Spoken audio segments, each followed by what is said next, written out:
A Day in the Life of Dr. M. Medico Robin Hood. A day schedule in the life of Dr. M with his charismatic, schizophrenic persona makes an interesting narrative. He woke up at 4 o'clock after barely 4 hours of sleep. But it was a deep sleep. After meditating for half an hour, he came out of his bunker with his mask and tracksuit and proper shoes, had a brisk walk, with intervals of jogging on uneven forest pathways. They foreglow and sunrise create hypnotic ambience inside the dense green forest.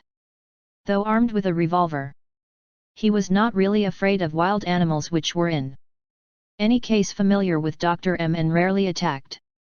The revolver was by way of abundant precaution. Dr.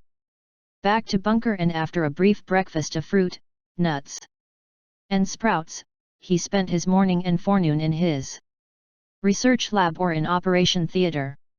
His lab crowded with quaint assortment of gene-modified organism, GMO, both plants and animals which were distinguished by quality, beauty, and unusual features, good for a museum or practical beneficial use.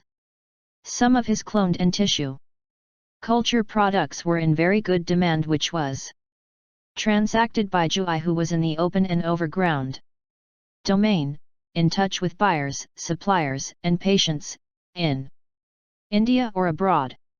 In his operation theater, the ratio of rich and poor patients, high fee or free, is 1:4. His assistants in this part of the day were Korea Bhagat and Jui. Rest of the day was spent without patients on telephone or personal interaction. When he examined and prescribed medicines with his masks on, as noted earlier, none of his patients had any clue about location and entrance to his bunker clinic. In part of the afternoon and evening, he was again in his research lab on his financial desk, where he handled money, receipts, and expenditure in purchase of materials and equipment, and donations to indigent patients or deserving social cause. These transactions were in cash or services and not subject to any audit or tax regulation. Evening and late night, he spent either reading ebooks or hardcovers on wide range of subject, including technical books and papers. His entertainment was confined to music, Indian and Western, classical, or pop, and sometimes he went in his skin-tight masked and get up to Korea's village to participate in their functions and festival of song and dance. And he also attended Godal as an advisor in the matchmaking fest of selection life partners. When the cases filed by him against medical malpractice and scams handled by Neelima and Ranjan Bhattacharya, he prepared legal briefs after consulting books on medical jurisprudence and mandatory ethics.